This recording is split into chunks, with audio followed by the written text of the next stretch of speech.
신약성경 누가복음 2장 22절에서부터 52절까지입니다. 본문이 매우 길지요. 누가복음 2장 22절에서부터 52절까지. 모세의 법대로 정결 애식의 날이 참에 아기를 데리고 예루살렘에 올라가니 이는 주의 율법에 쓴 바 첫 해 처음 난 남자마다 주의 거룩한 자라 하리라 한 대로 아기를 죽게 드리고 또 주의 율법에 말씀하신 대로 산 비둘기 한 쌍이나 혹은 어린 집 비둘기 둘로 제사하려 함이더라. 예루살렘에 시므온이라 하는 사람이 있으니 이 사람은 의롭고 경건하여 이스라엘의 위로를 기다리는 자라. 성령이 그 위에 계시더라.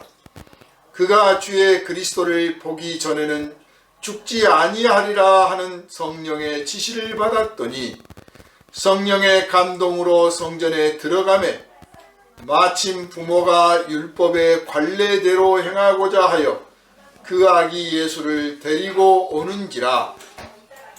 시므온이 아기를 안고 하나님을 찬송하여 이르되 주제여 이제는 말씀하신 대로 종을 평안히 놓아주시는도다.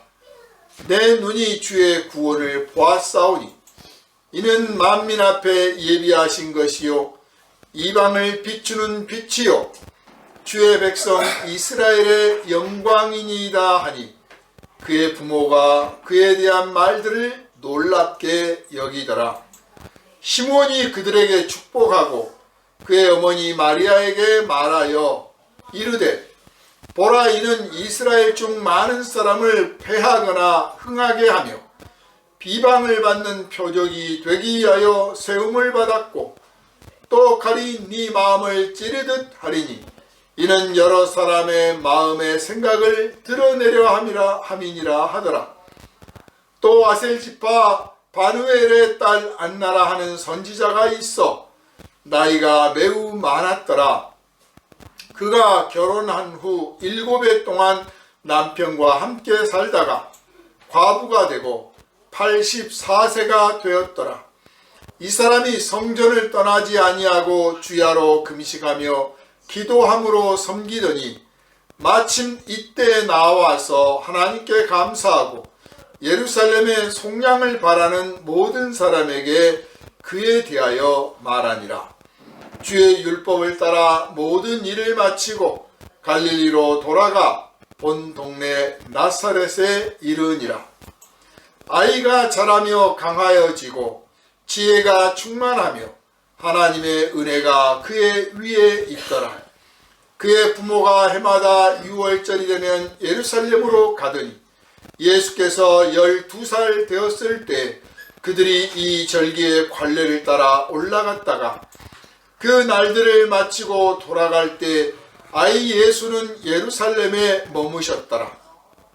그 부모는 이를 알지 못하고 동행 중에 있는 줄로 생각하고 하룻길을 간 후 친족과 아는 자 중에서 찾되 만나지 못함에 찾으면서 예루살렘에 돌아갔더니 사흘 후에 성전에서 만난즉 그가 선생들 중에 앉으사 그들에게 듣기도 하시며 묻기도 하시니 듣는 자가 다 지혜와 대답을 놀랍게 여기더라. 그의 부모가 보고 놀라며 그의 어머니는 이르되 아이야 어찌하여 우리에게 이렇게 하였느냐. 보라 네 아버지와 내가 근심하여 너를 찾았노라. 예수께서 이르시되 어찌하여 나를 찾으셨나이까. 내가 내 아버지 집에 있어야 될 줄을 알지 못하셨나이까 하시니 그 부모가 그가 하신 말씀을 깨닫지 못하더라. 예수께서 함께 내려가사 나사렛에 이르러 순종하여 받드시더라. 그 어머니는 이 모든 말을 마음에 두니라. 예수는 지혜와 키가 자라가며 하나님과 사람에게 더욱 사랑스러워 가시더라. 아멘. 이 시간은 아이가 하나님의 은혜 아래 자라게 하라 하는 제목으로 함께 은혜를 나누겠습니다. 기도합니다. 우리를 사랑하시는 하나님, 한 사람 한 사람 생명 주시고 또 어떤 사람은 가정을 이루고 어떤 사람은 사업을 이루어 하나님께 영광을 돌리게 하시니 감사를 드립니다. 특별히 우리가 이 시간 하나님 앞에 감사할 것은 가정마다 긍휼히 여겨주셔서 하나님 은혜 가운데 붙잡힌 바 되게 하시고 하나님께 영광을 돌리기에 합당한 성령의 열매를 맺어가기에 힘쓰는 거룩한 성도로 우리를 부르셔 하나님 앞에 나와 예배하게 하시고 기도하게 하시고 이 땅에서 우리가 행해야 될 본분을 깨닫게 하시니 감사를 드립니다. 이 땅에 많은 어린이들이 있지만 정말 그 많은 어린이들이 하나님의 은혜 가운데 있음을 사람들이 깨닫지 못하고 또 하나님의 은혜 가운데 있도록 인도하거나 머물게 하지 못하는 것을 또한 우리가 보게 됩니다. 하나님, 사랑받지 못하는 어린아이들이 이 지구상에 얼마나 많습니까? 사랑을 받고 있지만 또 그 사랑이 너무나 작고 보잘것없어 그 아이들이 하나님 앞에 그 영혼들이 호소하고 있는 어린아이들이 또한 얼마나 많습니까? 걸어가신 주님, 어른된 자, 부모된 자, 선배된 자, 형된 자가 이 땅에 생명을 귀하게 여기되 그 가운데 어린이들을 하나님께서 특별히 긍휼한 눈으로 바라보고 계심을 깨닫고 한 사람 한 사람 어린이들을 위하여 자기의 몫을 감당하고 더 큰 몫을 감당하기 위해서 하나님 앞에서 기도하며 일을 행하여 하나님 기뻐하신 뜻을 이루는 자들이 다 되게 하여 주시고 특별히 이 시간 전쟁과 재난과 궁핍과 핍박 속에 있는 어린아이들을 기억하여 주셔서 저들에게도 조금이라도 자유와 광명과 생명과 건강의 빛이 비칠 수 있도록 하나님 도와주시고 교회들마다 이 역할을 감당케 하여 주시옵소서. 오늘 살아계신 하나님의 음성을 우리 심령 가운데 깊이 듣기를 간절히 소망하며 우리를 구원하신 예수 그리스도 이름으로 기도하옵나이다. 아멘. 할렐루야. 아멘. 아주 벌써 오래됐습니다. 80년대인 것 같네요. TV 프로그램에 뿌리라고 하는 프로그램이 방영된 적이 있어요. 미국에서 방영됐었고 그걸 이제 미국에서 워낙 인기가 높다 보니까 유럽도 한국도 갔다가 방영을 했습니다. 그 뿌리라고 하는 게 이제 그 당시에 미국 사회에서 사실 미국 오늘날 20년 전, 30년 전, 또 100년 전 그 시대별로 그 당시에 미국에 거주하고 있는 흑인들이 받고 있는 대접이 다릅니다만은 그 뿌리라고 하는 프로그램이 방영될 때까지만 해도 흑인에 대한 차별이 있었습니다. 지금도 없는 건 아니죠. 그런데 그 차별을 받는 과정 속에서 차별받는 걸 당연히 여기는 것, 그게 이제 보편화되어 있었던 거죠. 그러나 그 프로그램이 방영된 후에 차별받는 것을 당연히 여기는 게 아니라 당연히 여기지 않는 자각하는 마음들이 일어났습니다. 그래서 미국 사회에 큰 변화를 일으키게 됩니다. 사실 차별을 받는 것은 흑인이든 또는 다른 유색인종이든 혹은 종교별로 차별을 받을 수도 있고 연령으로 차별받을 수 있고 남녀로 차별받을 수 있고 지역으로 차별받을 수 있고 인간 사회는 다양한 차별들이 존재하고 해왔고 앞으로도 아마 쉽게 없어지지는 않을 겁니다. 그런데 이런 사회 속에서 내가 이런 차별을 받아도 돼. 어떻게 하면 이 차별받는 세상 속에서 내가 살아남을까? 어떻게 하면 잘 보여서 좀 덜 받을까? 이렇게 생각하는 사람이 있는가 하면 내가 왜 차별을 받아야 되는가 하고 맞서 싸우는 사람도 있을 수 있고 내가 지금 당장의 힘과 능력으로는 맞서 싸울 수는 없지만 내가 차별받고 있는 이것은 부당한 거다. 적어도 내 자식들한테만큼은 차별받지 않는 세상을 만들어줘야 되겠고 또 가르쳐줘야겠다. 너희들은 차별받을 대상이 아니다 하고 일깨워줘야겠다. 이런 사람들이 있을 겁니다.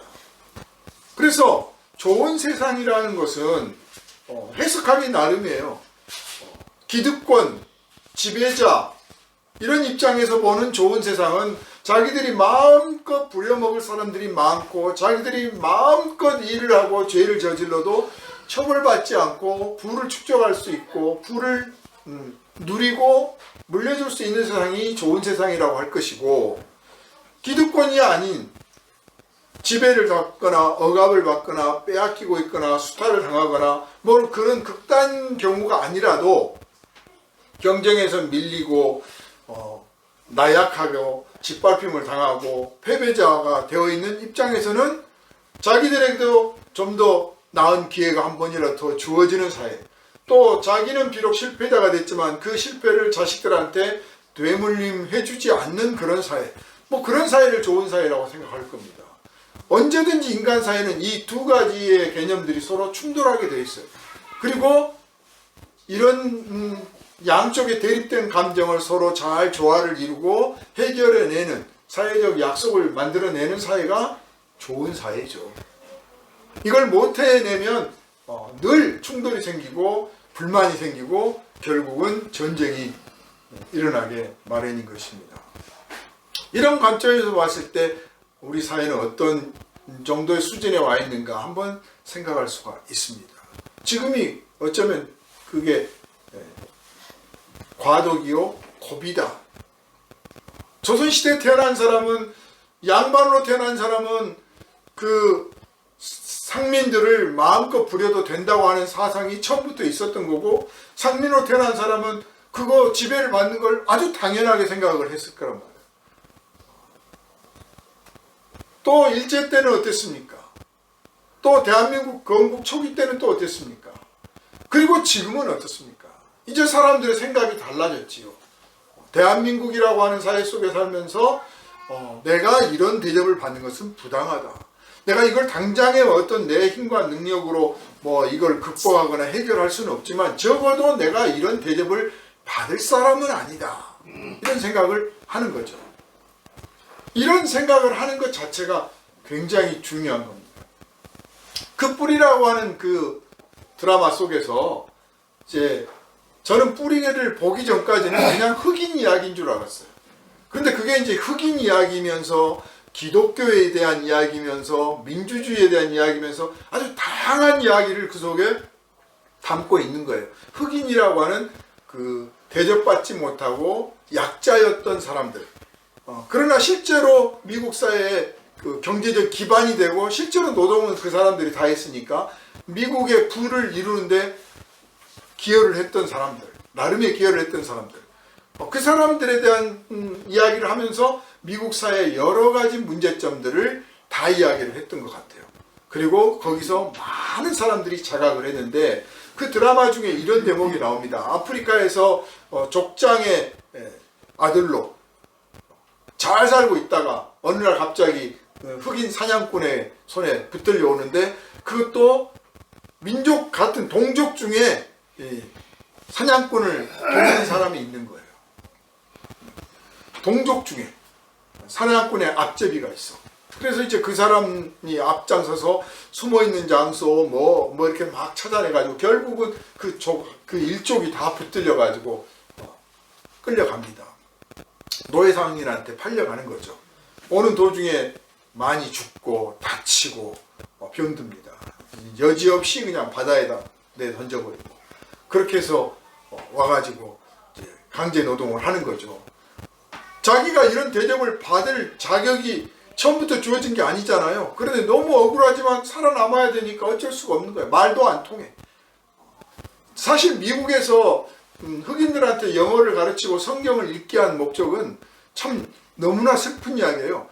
영어를 가르쳤던 목적은 일을 시키기 위해서 했던 거고, 성경을 읽게 한 목적은 너희들은 하나님의 저주를 받아서 백인의 지배를 받아야 될 민족이다 라고 하는 것을 일깨우기 위해서 성경을 읽게 했어요. 참 웃기는 이야기죠. 어쨌든 그렇게 합니다. 그런데 아프리카에서 끌려온 이 이 흑인들이 대다수가 사실 무슬림이에요. 무슬림. 그래서 아이가 태어나니까 그 어떻게 보면 참 저주받은 땅에서 저주받은 신세가 돼서 태어난 아기인데 그 아기를 탁 높이 들고 하나님께 기도를 합니다. 하나님, 이 아이의 미래를 책임져 주십시오. 그럼 물론 그 아이도 여전히 노예였죠.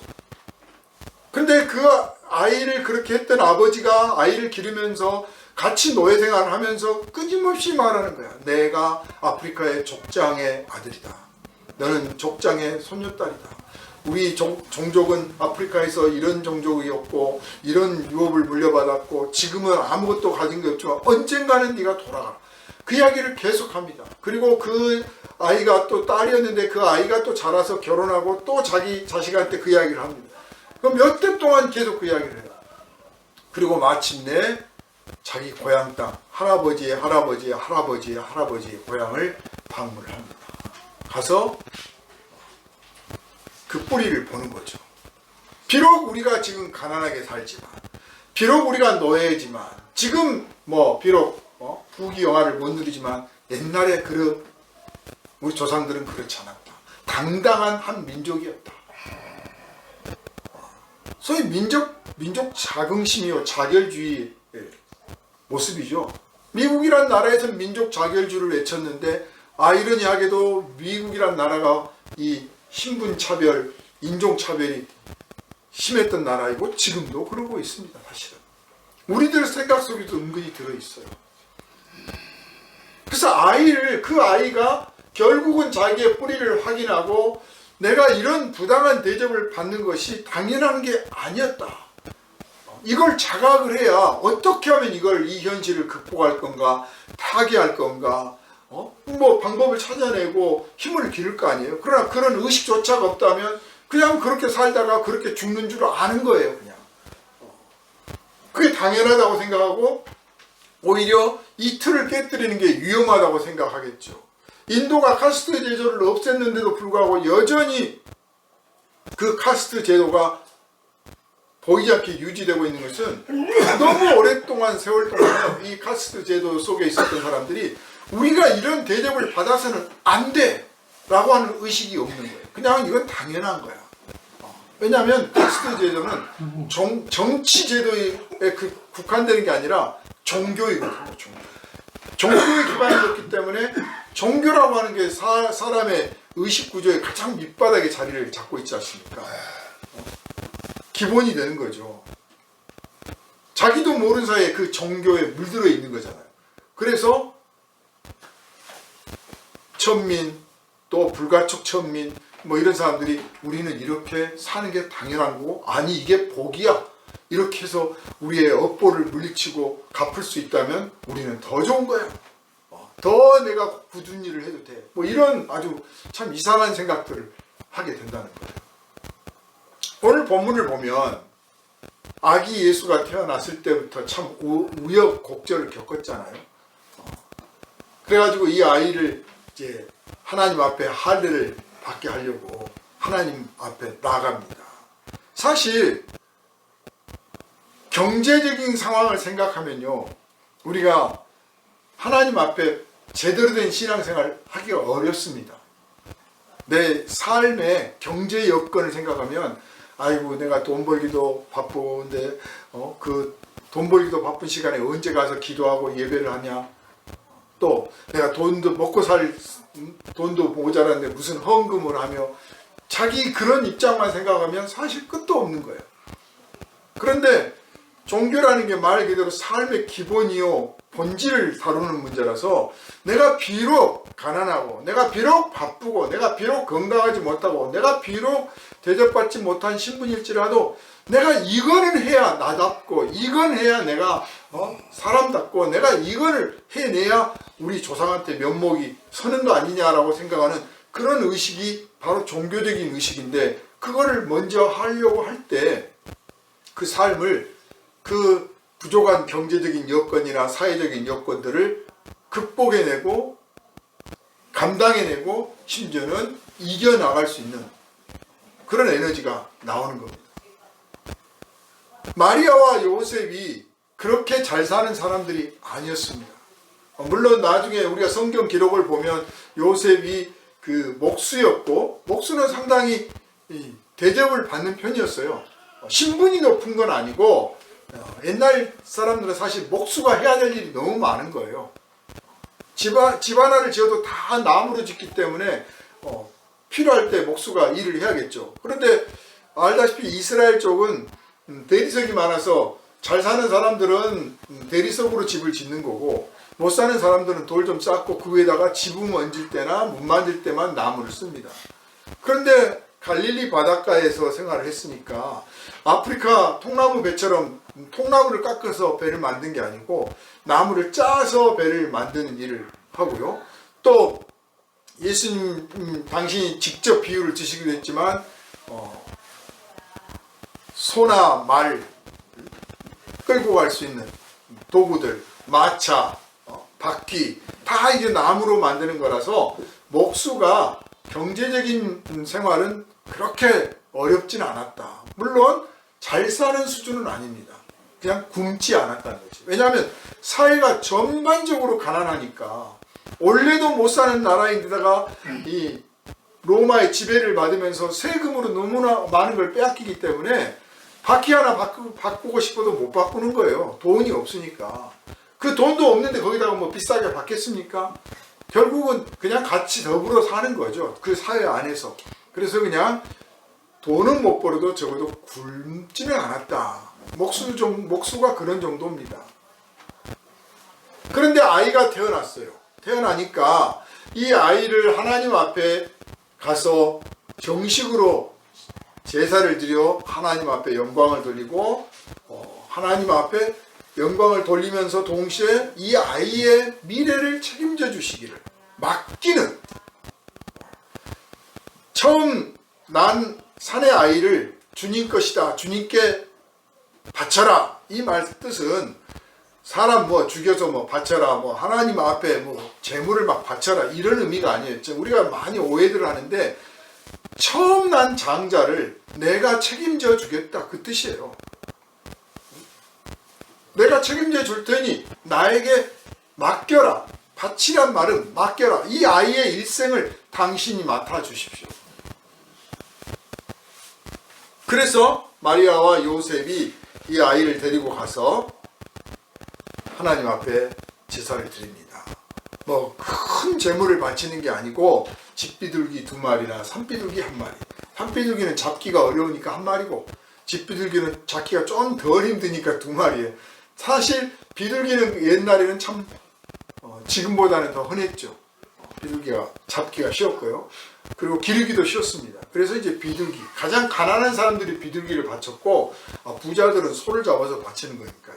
그 비둘기 가서 하나님 앞에 바침으로써 이 아이의 미래를, 장래를 맡아주시기를, 그걸 간구하고 또 실제로 맡기려고 그런 마음의 자세를 가지고 하나님 앞에 나갔습니다. 갔더니 때마침 시므온이라는 사람도 만나고 또 다른 선지자도 만나게 됩니다. 그래서 예수님에 대해서 예언의 말씀도 듣게 되고 예수님 앞에서 기도하는 그 기도도 같이 받게 되는 거죠. 그들의 그 부모된 도리로서 이 아이에게 그냥 하나님 앞에 가서 제사를 드리고 제물도 바치고 해야겠다 하는 단순한 의무만 있는 게 아니라 진심으로 이 아이가 하나님의 은혜 아래 평생 있기를 바란, 다른 사람은 몰라도 특별히 이 예수는 그냥 인간적으로 생각했을 때도 태어날 때 다 부모들은 그런 기억을 해요. 내가 내 아이를 낳았을 때 어떤 장소에서 낳았는지, 그때 날씨가 어땠는지, 분위기가 어땠는지 그런 거 다 기억하고 그 아이에 대해서 안쓰러운 마음, 미안한 마음, 고마운 마음, 또 더 잘되기를 바라는 마음, 막 이런 복합적인 마음들을 갖게 되는데, 알다시피 인간적으로만 봤을 때도 예수는 태어날 장소가 마땅한 집이 없어가지고 마국간에서 태어났고, 그 아기를 누일 그 요람이 없어가지고 말 먹이통에다가 아기를 눕혔잖아요. 그리고 또 그러고 나서 얼마 안 돼서 또 이 아이를 해치려고 하는 사람이 있으니 당장 피난을 가라고 그래서 또 알지도 못하는 나라에 또 피난을 갔지 않습니까? 낯선 나라에. 거기 갔다가 다시 또 하나님께서 성령으로 다시 돌아와도 된다고 그러니까 또 돌아왔습니다. 그러니까 어떤 부모라도 자기 자식이 낳을 때 그날의 날씨 하나까지 다 기억을 하는데 그 아이에 대한 그 미안함도 있고 소중함도 있고 하나님께서 그렇게 개입하셨다는 것을 특별히 더욱더 기억을 하는 거예요. 더욱더. 물론 예수님은 태어날 때부터 그랬어요. 그러나 우리 같은 경우는 뭐 태어날 때부터 그러질 않았으니까 다르겠죠. 그렇지만 우리 어머니 아버지들이 너 태어난 날 뭐 어땠어 뭐 했어 그런 말씀들을 하실 때 또 우리가 우리의 자식들이 태어날 때 그 기억 속에서 우리가 정말 하나님께 이 아이를 맡겼으면 하나님의 은혜가 이 아이에게 일생 떠나지 않기를 진심으로 소망하는 그런 마음의 어떤 계기가 느껴진다면 그것을 소홀히 여기지 말고 정말 기도해야 될 줄로 압니다. 이 아이가 그냥 태어난 게 아니라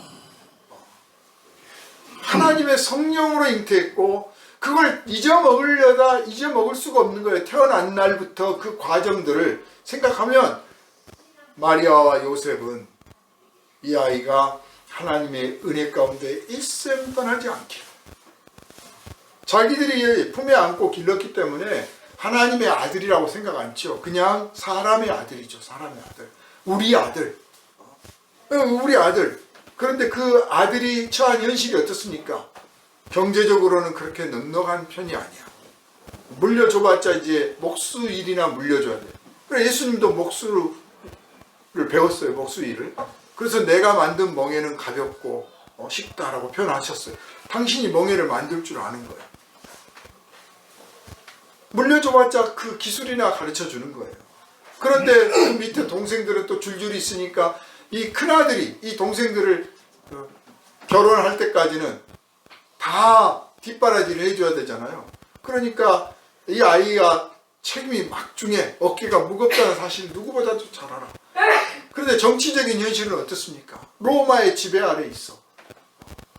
종교 활동도 제대로 못할 상황이고 또 세금은 그렇게들 또 많이 뺏어가고 차별은 또 얼마나 많습니까? 유대인 차별 말도 못하게 받았단 말이에요. 그런 현실 속에서 정말 안타까운 세상에서 아이가 태어나는 거죠. 하나님 이 아이의 미래를 책임져 주십시오. 이 아이의 장래를 당신께 맡깁니다. 그런 진실하고 간절한 마음으로 하나님 앞에 나가 제사를 드립니다. 그리고 그런 마음의 자세가 있기 때문에 이 아이를 기를 때 그냥 일시적으로 그치지 않고 늘 그런 생각을 품고 늘 그런 기도를 매일 하고 아이에게 늘 그걸 일깨워 주는 거죠. 아이야, 너한테는 이런 은혜가 있었단다. 내가 너를 낳을 때 이랬었단다. 그게 뿌리예요. 그게 믿음의 뿌리예요. 영혼의 뿌리이고 양심의 뿌리예요. 그래서 예수님께서 그 이야기를 듣고 자라셨기 때문에 이 성경에 이 일이 기록될 수 있었던 거예요. 누가 옆에서 지켜보고 뭐 메모링 한 거 아니지 않습니까? 동영상 찍은 게 아니잖아요. 마리아가 증인이고 예수님 자신이 증인이고 또 동네 사람들이 증인이고 또 그걸 듣고 옆에서 알았던 사람들이 어려서부터 알아왔던 사람들이 증인이에요. 그래서 성령으로 잉태했고 어렸을 때 이런 일이 있었고 뭐 제사를 이렇게 지냈었고 이런 것들이 다 기록에 남을 수가 있었던 거죠. 근데 이 전체적인 중심이 뭡니까?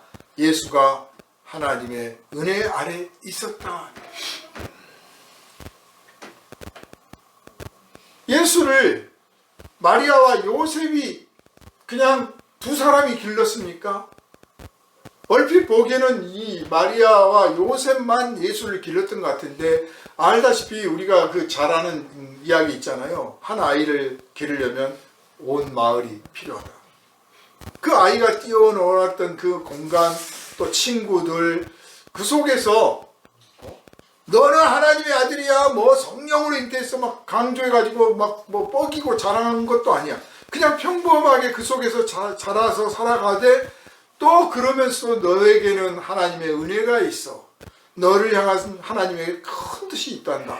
이거를 일깨워주는, 평범한 속에서도 평범하지 않는 것을 일깨워주고 그 의식을 느끼게 하고 그걸 간직하게 하는 그 부모의 교육과 사랑과, 또 동네 사람들이 그 마리아의 아들 요셉의 아들 예수 예뻐하고 칭찬해주고 또 동네 아이들이 같이 어울려주고 이렇게 하면서 이 아이가 자라서 하나님께서 맡기신 일을 해냈다.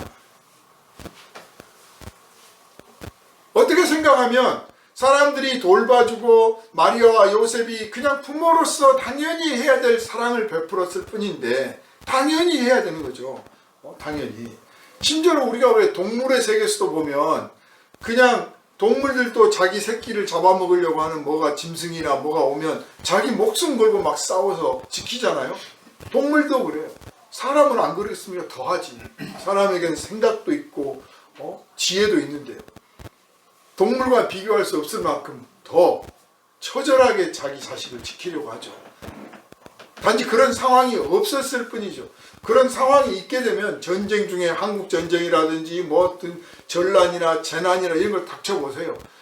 정말 목숨을 걸고 아이를 지킵니다.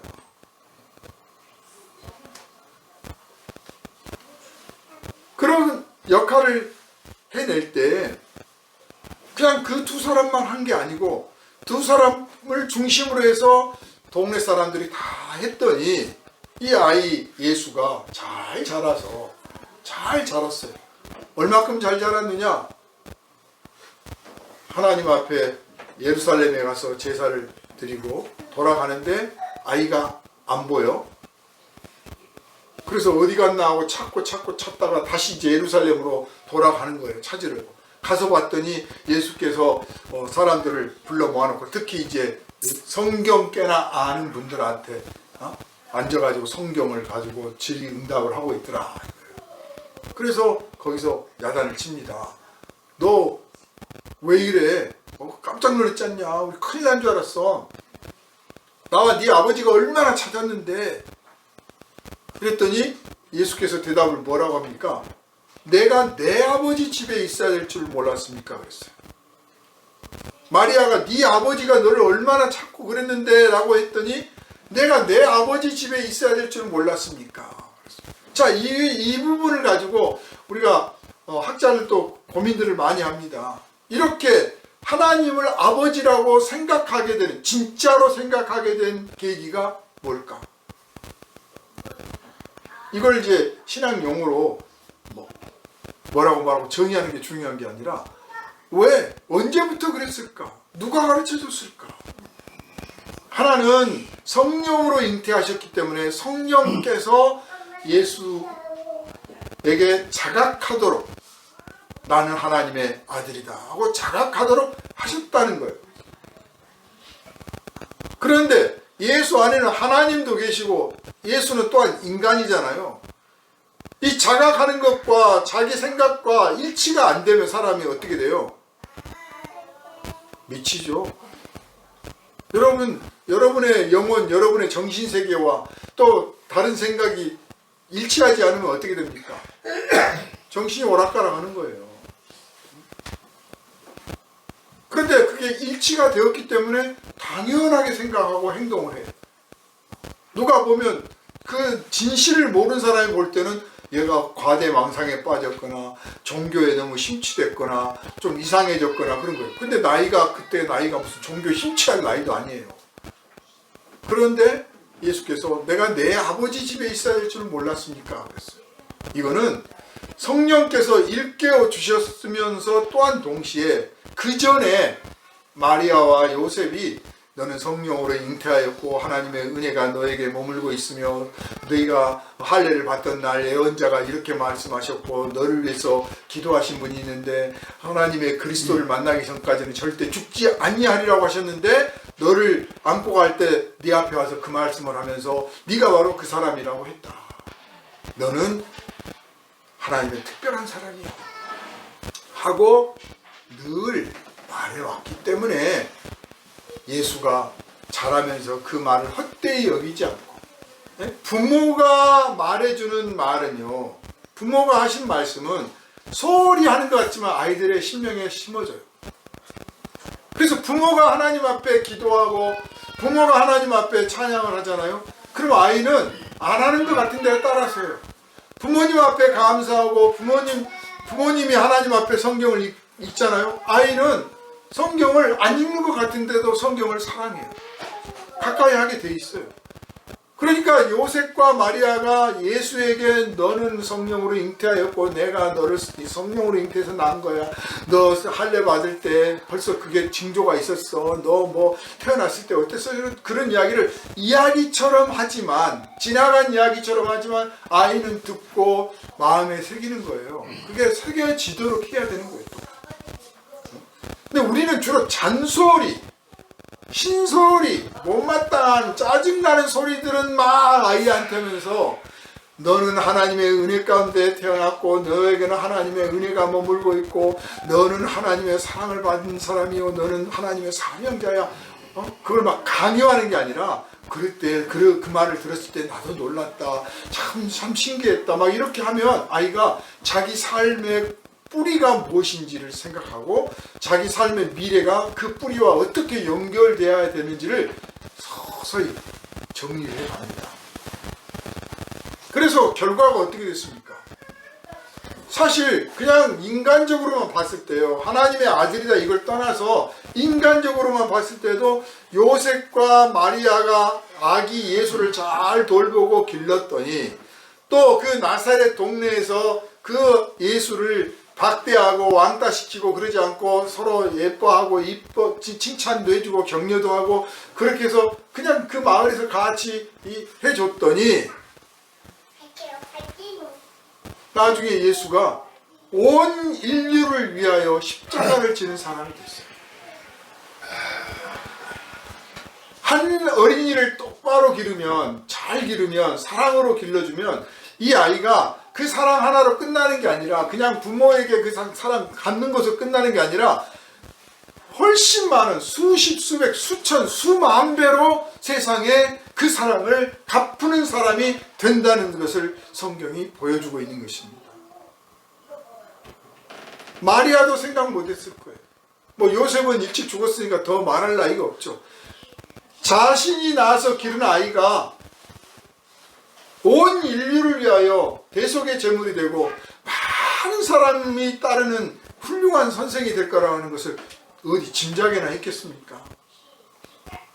그러니까 인위적으로 만들려고 하지 말고 요즘 부모들처럼 우리 아이는 뭘 가르쳐가지고 뭐 서울대를 보내느니 무슨 하버드를 보내느니 인위적으로 만들려 하지 말고 내가 사랑을 베풀고 위해서 기도하고 그의 영혼의 뿌리가 무엇인지, 믿음의 뿌리가 무엇인지, 사랑의 뿌리가 무엇인지를 일깨워주면, 그리고 그 가운데 기도하고 있으면 이 아이는 막 억지로 안 만들어도 자연스럽게 돼갑니다.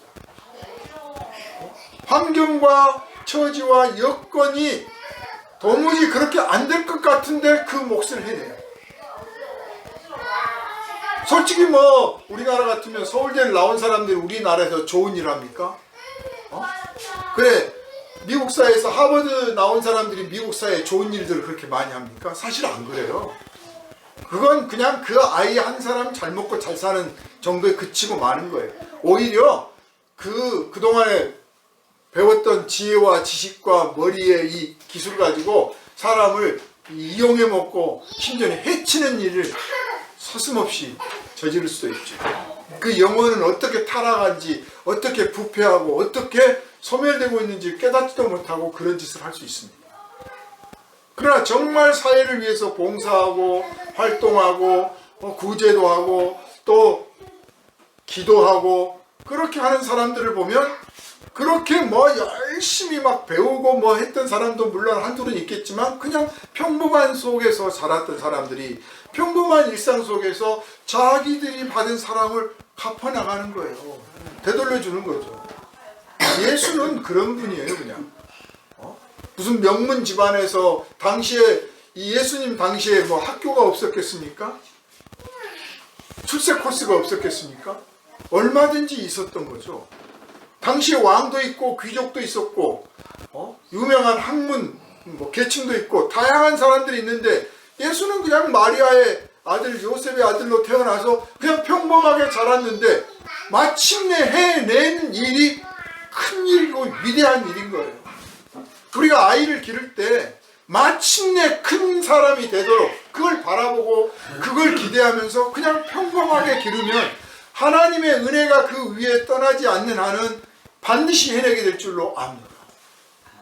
그러나 인위적으로 만들고 인위적으로 이끌고 가르치고 막 해내면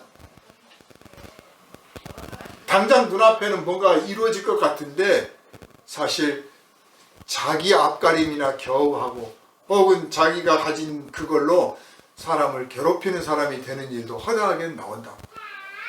그러므로 모든 부모는 또 모든 부모의 친구들은 모든 마을 사람들은 어린아이 하나를 대할 때 그 어린아이를 기를 때 그 어린아이를 기르는 옆에서 협력할 때 무엇보다도 이 아이의 현재와 미래에 하나님의 은혜가 머물기를 기도해야 됩니다. 하나님께 맡길 줄 알아야 됩니다. 그리고 그걸 일깨워줘야 됩니다. 너는 하나님의 은혜를 떠나지 않을 거야. 너는 하나님의 은혜가 네 위에 머물고 있어. 너에게는 하나님께서 사랑하는 그 빛이 항상 떠나지 않고 있어. 그걸 너는 기억해야 돼.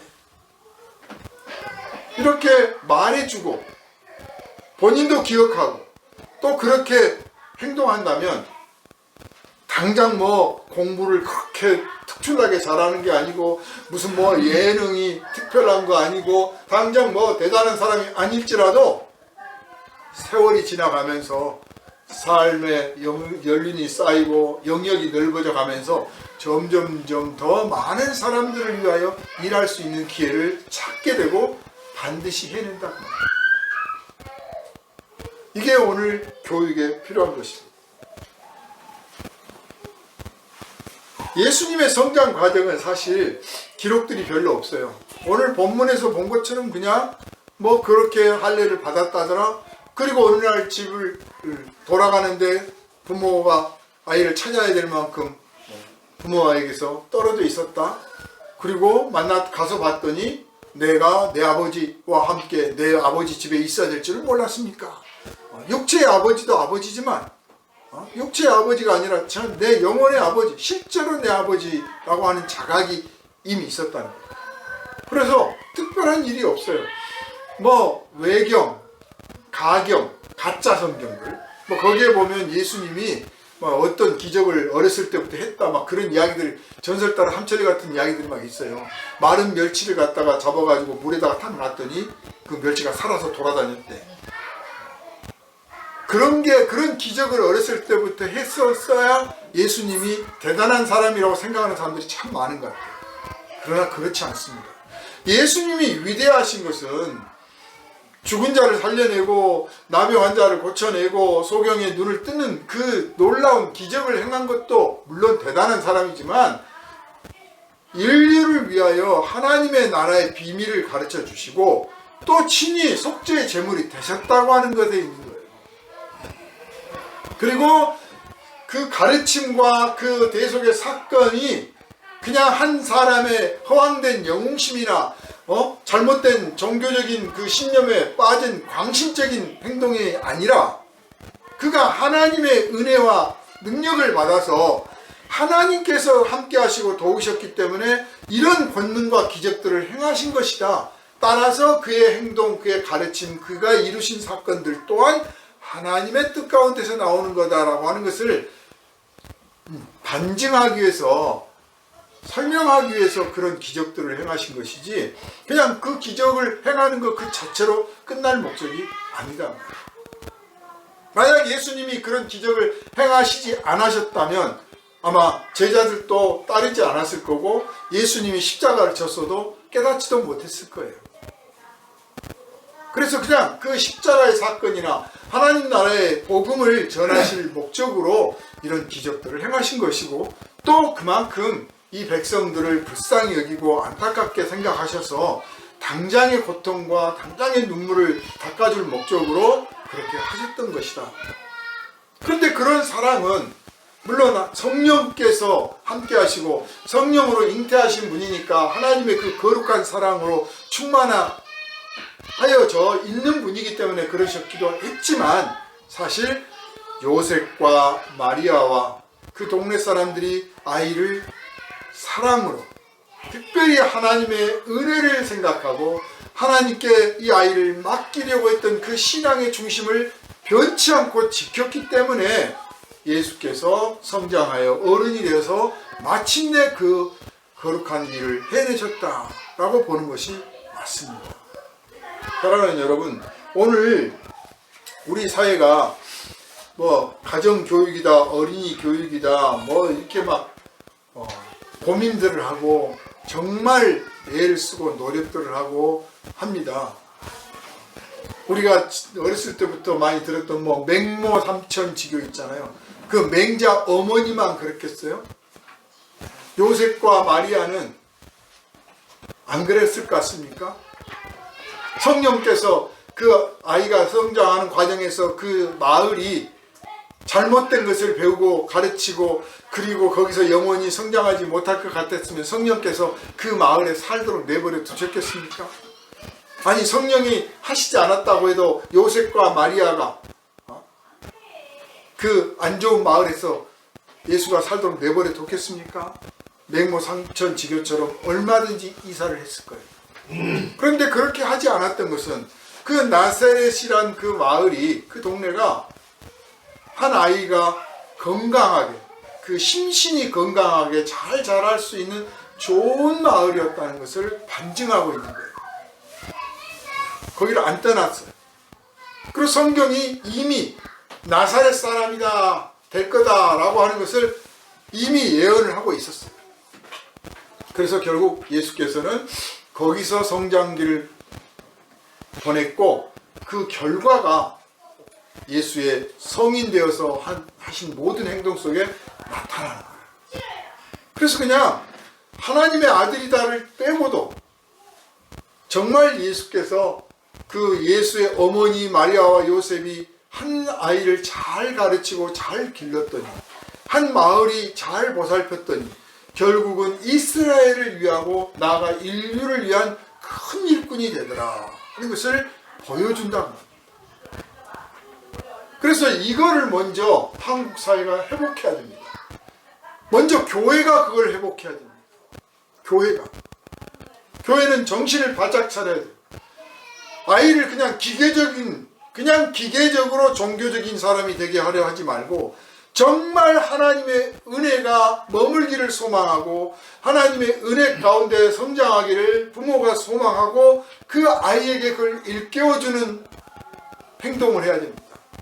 먼저 부모부터 아이 앞에서 하나님 앞에 은혜로 살기를 소망하고 그 은혜를 강구하고 있는 모습을 보여야 됩니다. 그 은혜를 떠나지 아니한다고 하는 것을 아이가 느끼게 해줘야 됩니다. 어떠한 경우든지 우리가 하나님의 은혜 가운데 있기를 원하고 하나님은 붙들어 주신다는 것을 고백할 수 있도록 아이 앞에서 먼저 본을 보여야 됩니다. 그리고 아이에게 다른 것보다도 늘 잔잔한, 묵묵히 아이에게 그 영혼에 심어지도록 하나님이 너와 함께 하신다, 하나님이 너의 기도를 들으신다, 어려울 때 힘들 때 뿐만 아니라 기쁘고 즐거울 때도 기도하고 모든 일을 기도 속에서 하나님과 관계 속에서 해내가. 너를 살리시는 분도 하나님이요, 너를 일으키시는 분도 하나님이시다. 너의 앞날에 하나님께서 어떤 일을 예비하실지 모르지만 그 이끌어 가시는 대로 네가 순종하며 나가되 하나님께서 너에게 일깨워 주시는 성령의 지혜를 구해라. 그러려면 기도에 무릎을 꿇어야 될 거다. 그렇게 하면서 아무튼 꾸준하게 오랫동안 그렇게 하면 나중에 아이가 무슨 뭐 선교사가 되느냐, 목사가 되느냐, 막 이렇게들 생각들 하시는데 그렇지 않아요. 사업가도 나올 수 있고, 예술가도 나올 수 있고, 또 뭐 의사도 나올 수 있고, 정치가도 나올 수 있어요. 그런 속에서 그 밑바닥에 있는 자기의 뿌리, 믿음의 뿌리, 영혼의 뿌리가 있기 때문에 거기에서 어긋나지 않으려 하고 거기서 나오는 진액을 가지고 세상에서 뜻을 펼치게 될 줄로 믿습니다. 오늘 교회가 이것을 회복해야 될 것 같아요. 그래 다들 그냥 그 기계적으로 그냥 종교적인 사람을 만들려고만 너무 생각들을 하는 것 같아요. 그러지 말고 그냥 교회에다가 맡기지 말고 보통 교회 부모님들이 우리 아이 교회 어떻게 할까? 주일학교 맡기고 어린이 예배 막 보내고 또 중고등부 예배 보내고 청년 예배 보내고 그냥 딱 떨어졌어요. 이제 선생님들 알아서 할 거고 거기 목사님이 하시고 전도사님이 알아서 하실 거예요. 그게 아니라 자기가 하려고 해야 돼. 자기가 부모가 하려고 해야 돼. 그러니까 잔소리가 되는 게 아니라 사랑으로 그걸 해내면 예수처럼 온 인류를 위한 큰 일꾼은 아니더라도 우리 사회, 우리 나라와 민족 또 세계 속에서 하나님께서 기뻐하시는 큰 일들을 감당해낼 줄로 믿습니다. 아멘. 우리는 다른 어떤 것보다 경제적인 여건도 좋아야 되고 건강해야 되고 위생적이어야 되고 지식에서도 밀리지 않아야 되고 모든 걸 뭐 고민하겠지만 가장 우선시 둬야 될 게 하나님의 은혜 아래 자라게 해야겠다. 하나님의 은혜 아래 자라게 하는 것은 내가 그 하나님의 은혜를 베푸는 도구가 되어야 돼. 어른은, 부모는, 이웃 친척들은 내가 하나님의 은혜를 이 아이에게 베푸는 도구다. 하나님이 나를 들어 쓰신다. 나를 통해서 이 아이를 기르신다. 이 자각을 가져야 되고 무엇보다도 아이가 그것을 느끼게 해줘야 돼요. 깨닫게 해줘야 됩니다. 뭐 4살 때부터 5살 때부터는 아니더라도 적어도 중학생, 고등학생 됐을 때는 내가 돌아보니 하나님의 은혜가 나한테 있었습니다. 내가 하나님의 은혜 가운데 살고 있습니다. 이런 자각이 있으면요. 비록 뭐 서울대 안 가고 하버드 안 가도요. 정말 좋은 사람으로 큰 일꾼으로 자기 몫을 해낼 줄로 믿습니다. 그리고 적어도 나는 불행해, 나는 버림받았어, 내 인생은 저주받았어, 나는 왜 이따위냐 이런 말은 안 하게 됩니다. 나는 하나님이 사랑하는 사람이야, 살만한 가치가 있는 사람이야 이렇게 고백하게 될 것입니다. 오늘은 어린이 주일입니다. 5월은 또 가정의 달이에요. 사실 막 그 교회 역으로만 따지자면 어린이 주일, 그 다음에 뭐 어버이 주일, 청년 주일, 무슨 주일 막 해야 되는 거예요. 행사가 많아. 근데 행사 치르려고만 하지 말고 교회 안에서 하나님의 은혜를 나누는 사람으로서, 하나님의 은혜를 고백하는 사람으로서, 하나님의 은혜를 일깨우는 사람으로서 우리가 존재하고 있다면 이것이 바로 하나님께서 기뻐하시는 교회고, 이거 여기서 은혜 받은 대로 가정에서 또 여기가 우리가 하나님의 은혜를 누리는 자리요, 하나님의 은혜가 임하는 자리요, 내가 하나님의 은혜의 도구다라고 하는 것을 깨닫고 이 아이가 바로 하나님의 은혜를 받고 세상에 태어났고 그 은혜 가운데 자랄 것이며 앞으로 하나님의 은혜를 나타낼 사람이다라고 하는 확실한 인식이 있다면 하나님께서 기뻐하시는 가정, 바로 행복한 가정이 될 줄로 믿습니다. 우리 모두 이런 가정 되기를 축원하고 이런 가정 회복하기를 축원하고 우리의 자녀들의 미래에도 이런 가정이 연결돼서 하나님께서 기뻐하시는 믿음의 가문들 이루시기를 주님의 이름으로 축원합니다. 기도합니다. 거룩하신 주님, 아이가 하나님의 은혜 아래 자랐더니 결국은 하나님께 영광을 돌리며 온 인류를 위한 그리스도의 사명을 감당하는 멋진 사람, 위대한 사람이 되었습니다. 예수님이 그렇게 하셨다면, 예수님의 사랑을 받고 예수님의 영을 받은 오늘 이 땅의 어린이들도 장래에 그렇게 될 줄로 믿습니다. 우리가 어른들로서 하나님의 은혜를 나타내고 전파하고 보존하고 지켜주는 사람으로서 또 하나님의 은혜를 일깨워주는 사람으로서 역할을 잘 감당케 하여 주시고 이 아이들이 자라서 세상에서 하나님께 영광을 돌릴 수 있는 큰 몫을 잘 감당케 하여 주시옵소서. 오늘 교회들이 이것을 회복하게 하시고 가정들마다 이런 가정 되게 하여 주시옵소서. 우리를 원하신 예수 그리스도의 이름으로 간절히 기도하옵나이다. 아멘.